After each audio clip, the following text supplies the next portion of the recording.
Isa pa sa mga isdang nahuhuli sa lawa ay ang kanduli. Isa itong sea catfish na may makinis, silver gray na balat, malaking ulo at matutulis na tibo o tinik.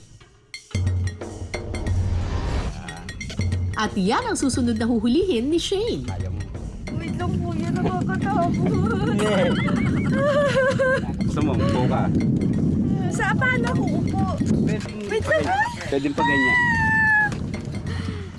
Basta kayo kapit lang ang kamay mo isang kamay.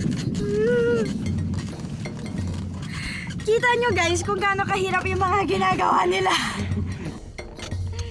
Okay lang yan, Shane. I feel you. Extra challenge talaga ang pag-aakyat sa baklad. Kapit ka dito sa kabila. Pagdatakot. Takot. Wala mong malikot. Yan eh. Tara. Ayan na, ito na ang pansalok. Ano may mga tilapia. May isa tayong nahuli. Hindi, babo pa lang. Laliwan ko na para sigurado. Ah, malalim yan talaga, Oh, ayan. kuya. Oh. Wala ata kanduli ah. Yun, oh.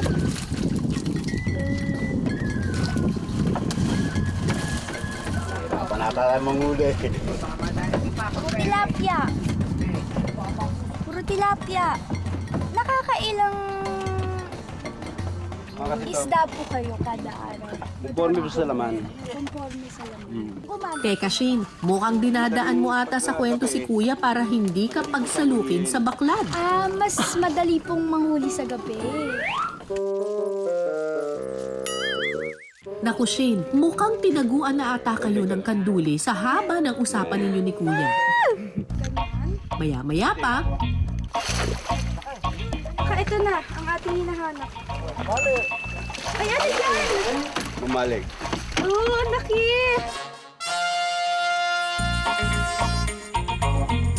Bigat! Mabigat siya, guys! Oh. Ang laki pala ng ano, mamali. matapos ang ilang minutong pagsasalok, Ayan, oh. Meron na din po tayong kanduli, guys. Nag-progress na tayo. Kanina janitor fish lang eh, tsaka tilapia. Ngayon, ang dami na nating nahuhuli. ang mga nakuhang kanduli bida raw na sangkap sa mainit na sabaw. Mahuli rin kaya nito ang panlasa mo, Shane? Ang sunod po nating lulutuin ay minustasahang kanduli.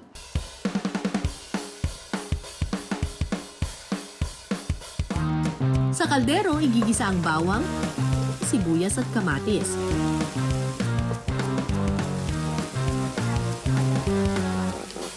Sunod na ilalagay ang kanduli.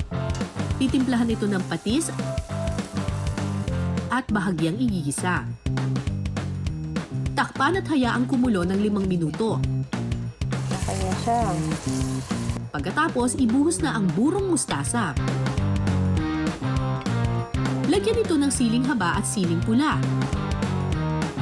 Pakukuluin muli ng 5 minuto.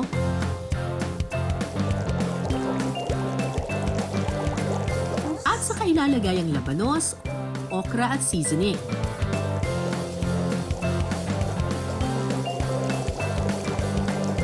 Maya-maya pa, pwede nang humigop ng mainit na sabaw ng minustasahang kanduli.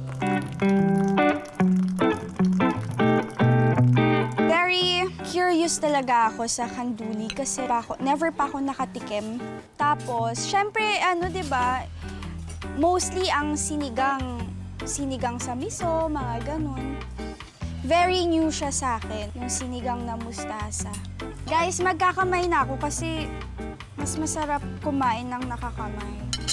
Oo, parang nga siyang hito. Mainit.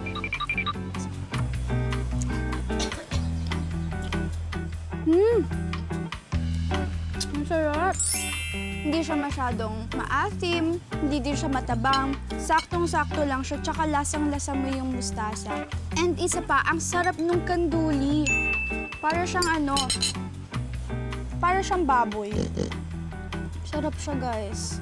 Promise. Ako mahilig ako sa sinigang.